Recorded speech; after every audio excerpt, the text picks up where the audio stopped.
The Jones, Laupers, Montealegres, Garcias, Ofields, Orlovs, Obregons, Petersons, Miss Warner, Mr. and Mrs. Yee, Mr. Villazon, Miss Savonetti, and all of their tenants were at work or too busy to look out their windows when the meeting took place.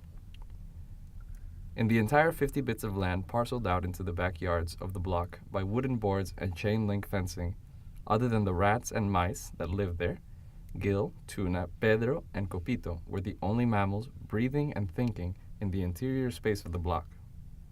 Gil, Tuna, Pedro, and Copito lived in yards that shared a common corner.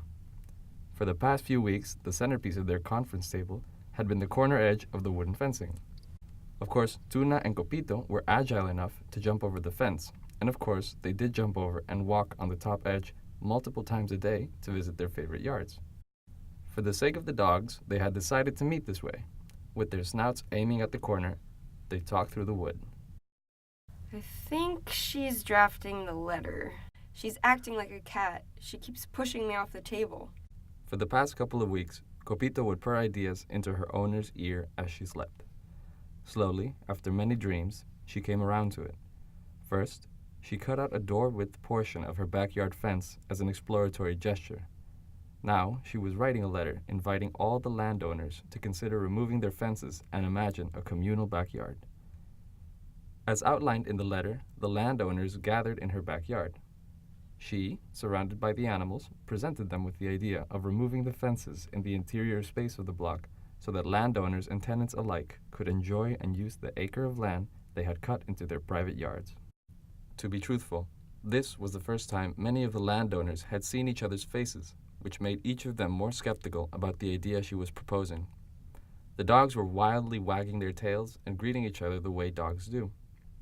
They had talked and sensed their presence, but this was the first time many of them had seen or sniffed each other up close. She had done her research.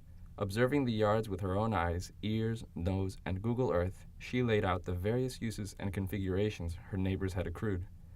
Grass lawn, garden, playground, trampoline, barbecue pit, outdoor eating area, woodworking shop, live music venue, dog house, cat house, the list went on. What if it could be all of these things for all of us? What if it could be more? She asked. We could have chickens! Someone chimed. A ping pong table. A pond! A bigger garden we could all eat from. I could pee on every tree, smell every butt, thought all the dogs. The Jones, Laupers, Montealegres, Garcias, Ofields, Mr. and Mrs. Yee, Mr. Villazon, Miss Savonetti, and the rest of the landlords were easily convinced. Their pets panting and whimpering revolutionary ideas into their ears as they slept had certainly primed them to be on board. We could all get to know each other. Our pets would love it. They did love it. The fences were sold and the money was pooled. A lawyer laid out a contract and differences were settled through votes. Landlords installed fire escapes to grant their tenants access. The interior space of the block became their space to meet, relax, work, and enjoy. In the end, in this long and lively tract of land, only one isolated fence remained, so that the cats could stand on the top edge.